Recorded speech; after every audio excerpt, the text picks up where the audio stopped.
Quem é ela? Quem vocês acham que é essa mulher? A gente tem o vídeo, alguns vídeos dela, mas antes eu quero colocar no primeiro link o Janja Palusa, turma. Propaganda da esquerda e shows esvaziados. Vídeo mostra os bastidores do Janja Palusa. Maria Fernanda Schmidt caminhou pelo evento e questionou a gastança do governo Lula com o festival.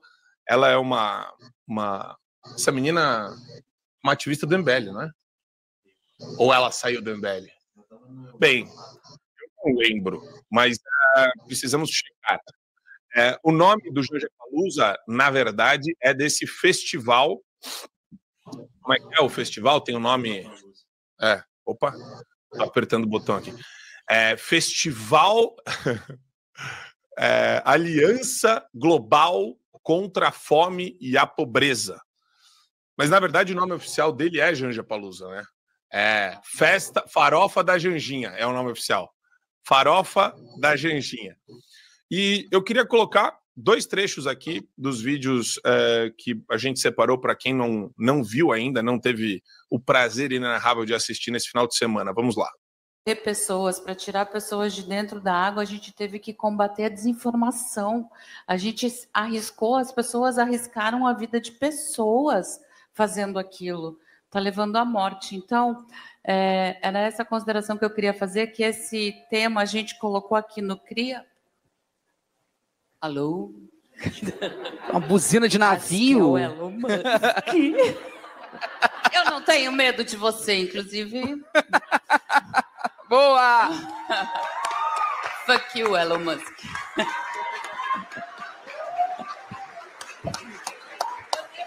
A gente convidou o ministro Alexandre de Moraes, que tem sido um grande parceiro nessa questão das fake news e tal, por mais que seja difícil, ele está enfrentando, e por conta do que aconteceu em Brasília, inacreditavelmente aconteceu em Brasília essa semana, e o bestão lá acabou se matando com fogo de artifício, mas enfim, é incrível. Mas a gente ri, mas é sério, gente, é sério. Olha só o que faz as redes sociais na mente das pessoas, né? Então, ele, por uma questão de segurança, ele também não... Ele estava confirmado aqui nesse painel junto com vocês, mas a gente agradece já a disposição dele de estar vindo aqui para dialogar com a gente. Olha, é impressionante o nível da senhora... Nível baixo, rasteiro. Eu me sinto perto de pessoas muito pobres espiritualmente e intelectualmente. Eu me sinto perto de pessoas medíocres quando ela abre a boca para falar. Mas eu queria ouvir você, Gustavão. Cada um dos convidados recebeu 30 mil reais de cachê para participar dessa porcaria aí, desse evento, com o intuito exatamente esse de fazer proselitismo político baixo, barato, e adotar essa postura completamente radicalizada que já teve repercussão no âmbito internacional, inclusive. Pois é, Marco, é uma metralhadora de bobagens, né? Impressionante a quantidade de besteiras que ela consegue falar num curto espaço de tempo, né? Esse festival, né? Esse Janja Palusa aí, que tem esse nome pomposo, né? Pela paz e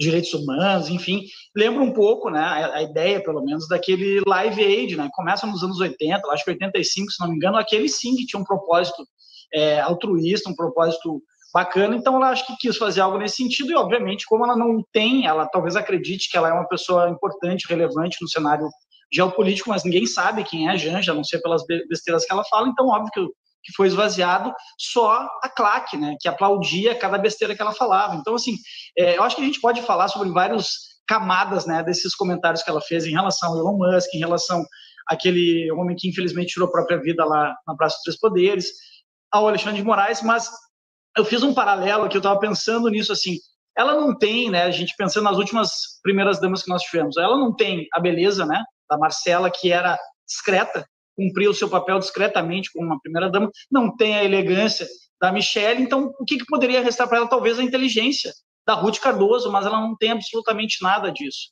A gente tem que lembrar quem é a Janja, né? Janja era uma militante petista, marmita de cadeia, né, do Lula, e é por isso que hoje ela está lá no governo desempenhando funções que ela não deveria ter, porque simplesmente não cabe a ela ter esse protagonismo que ela tem, talvez pela ascendência que ela tenha sobre o Lula, vai saber sobre que, né, a partir de que meios ela consegue essa ascendência sobre ele. Então, assim, é lamentável. É óbvio que isso repercute muito negativamente para o Brasil. A política externa brasileira, e o PH pode falar isso, ela simplesmente se tornou completamente amadora, porque tem um viés completamente ideológico, ela não, aquele pragmatismo, né, da diplomacia do Itamaraty simplesmente foi para o espaço, literalmente foi para o espaço, porque agora é um perfil completamente ideológico, com essa senhora se metendo a falar besteira, falar sobre temas que obviamente ela desconhece, mas ela tem um protagonismo muito grande no governo. E o que me assusta não é só a claque bater palma para as bobagens que ela fala, são ministros, né, do governo Lula saírem em defesa, justamente porque sabem o poder que ela tem dentro do governo, ou seja, mesmo dentro do governo, ela é aplaudida. Então, é lamentável, mas não chega a ser surpreendente. Bom dia, Adrilei Jorge. Tudo bem? A gente está numa sessão de candomblé aqui, todo mundo de branco. Né? Você entrou de branco também.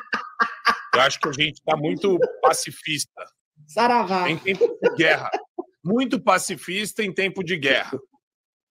Complicado isso. PH, eu queria jogar para você, ainda em cima da Janja. Vou jogar a Janja no seu colo, PH. Cuidado com essas coisas, rapaz. Eu sou homem casado. Vou jogar a Janja no seu colo. Mas aqui eu queria colocar 2 pontos em cima desse... Isso aqui é maravilhoso. Põe o print só do Jamil Chad. Essa turma do UOL é muito ridícula. Declaração de Janja coloca em risco estratégia de Lula com Trump. Ô PH, você que é um cara que entende de estratégia, qual que é a estratégia do Lula, que chamou o Trump de nazista, de fascista, desceu a lenha no cara, aí depois que o Trump ganha a eleição, o Lula veio com aquele papo cínico de congratulo, parabéns, mas ao mesmo tempo a Janja, né, colocando, ela apareceu para o Elon Musk e o Elon Musk respondeu. E ele ainda respondeu assim, rindo, laughing out loud, L-O-L, que é uma sigla para laughing out loud, dando risada alto. E depois ele ainda colocou, eles vão perder as eleições em 2026, PH.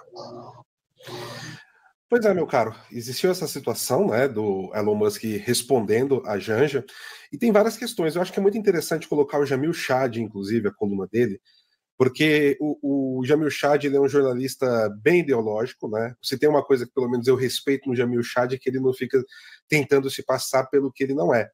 Mas no final de 2022, o Jamil Chad, ele protagonizou um episódio muito interessante falando sobre como sabotagens dentro do Itamaraty, principalmente ao ex-chanceler Ernesto Araújo, salvaram, entre aspas, a Escola de Diplomacia do Brasil fora. E na época, quando eu vi esse vídeo, ele falou tão pouca coisa que eu fiz um outro vídeo falando, acho que muito mais do que ele já tinha trazido das sabotagens que acontecia dentro do Itamaraty.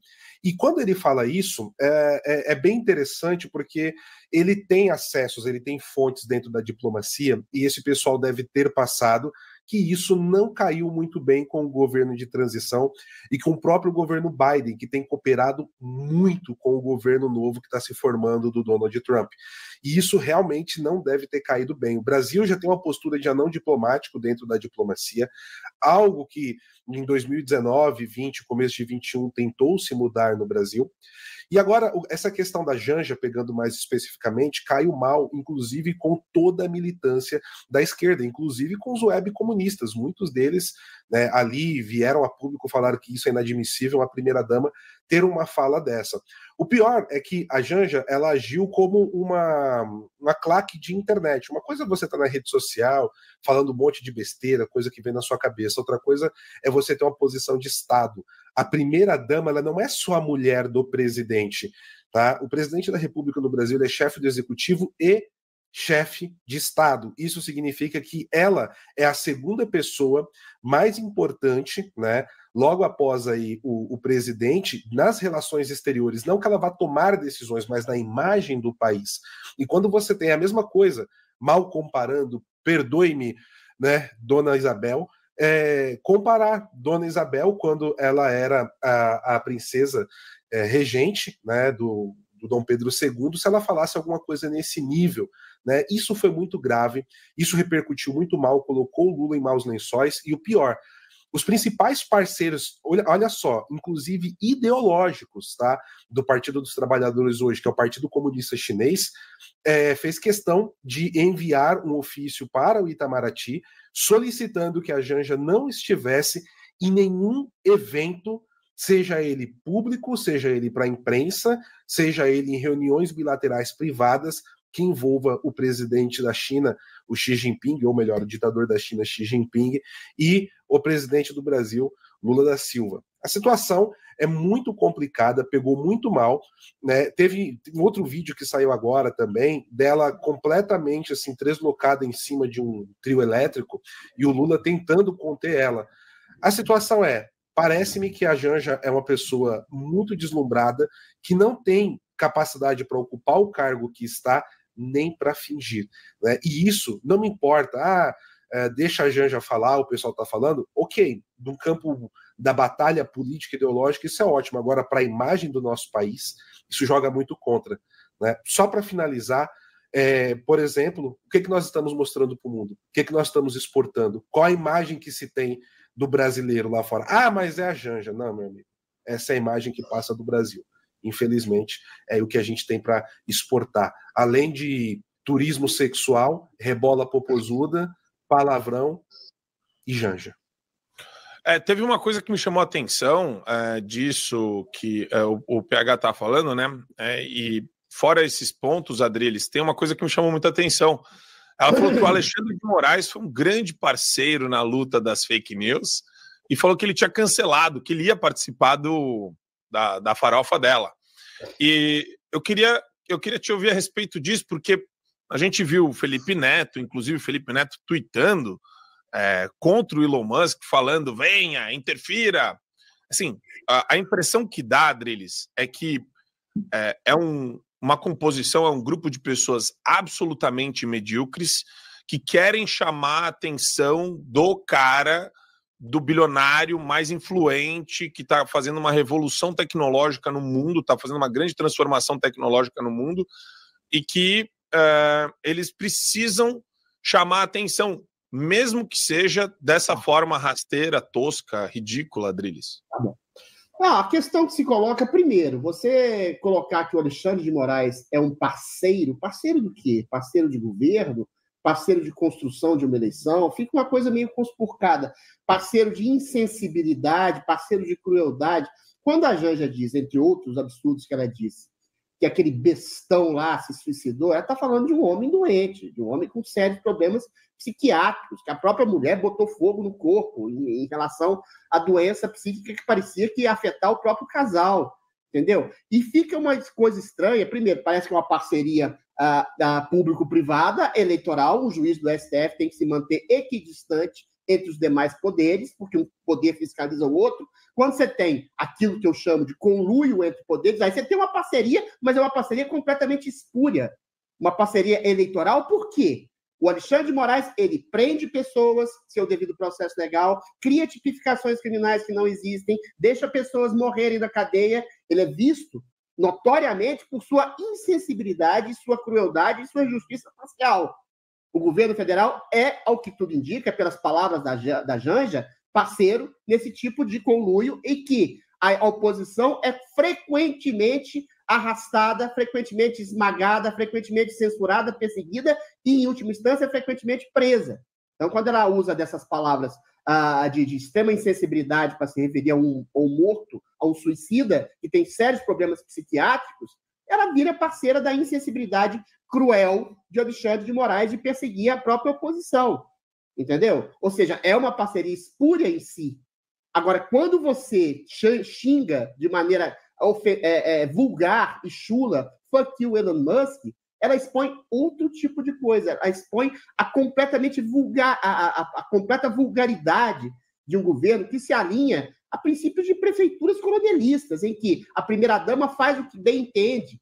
Ou seja, ela usa do dinheiro público, ela usa da sua visibilidade, da sua falta de cargo, do simbolismo de ser mulher de um presidente da República, que já é por si uma coisa horrorosa. O presidente da República foi retirado da cadeia por essa parceria que ela denota, né?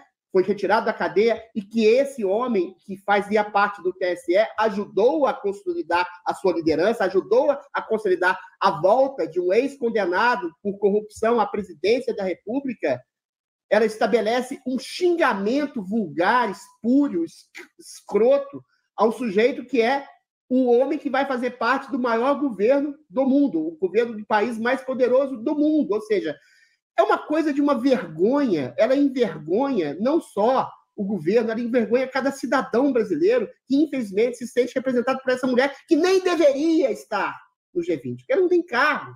Entendeu? Ela é esposa de um presidente que conheceu o presidente na cadeia, em situações completamente vulgares, de visita íntima. Entendeu? É uma coisa horrorosa.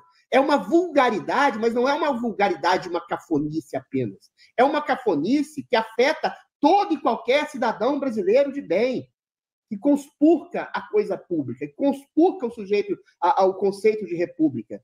É alguém se utilizando, uma primeira-dama de um homem que é presidente da República, que foi condenado por corrupção, que se utiliza de um cargo da maneira mais vergonhosamente narcísica do mundo, que viaja e gasta dinheiro público em hotéis nababescos, em roupas nababescas, que não faz rigorosamente nada para o Brasil ser integrado à comunidade internacional, que não faz rigorosamente nada para realmente fazer uma atividade social simbólica que seja em relação ao povo, e xinga autoridades, desafora autoridades, envergonha o brasileiro com um tipo de ostentação megalomaníaca, entendeu? Diz de maneira clara que é parceira de um juiz que eventualmente é visto como carrasco, como tirano, não só no Brasil, mas como no mundo inteiro. A Janja é exatamente o espírito do que o Brasil passa por hoje. É uma cafonice megalomaníaca, é um deslumbramento megalomaníaco, e é a absoluta e total e irrestrita insensibilidade em relação a cidadãos de bens que estão sendo presos, mortos, ou até, entre aspas, suicidados por essa tirania de conluio entre o governo federal e entre o Supremo Tribunal Federal. É um espírito de porco, né, PH? E eu vou falar outra coisa também que eu acho importante. Eu comentei isso ontem no programa com o Zuco e o Gustavo. Ela e a turma da esquerda em geral, né? Eu vejo o pessoal muito corajoso, tigrão, né, para xingar o Elon Musk. Eu não vejo esse pessoal xingando Maduro, xingando ditadores, xingando facções terroristas. Cadê o fuck you Hamas? Cadê o fuck you Hezbollah? Cadê o, né, fuck you terrorism? Vamos lutar contra o terrorismo.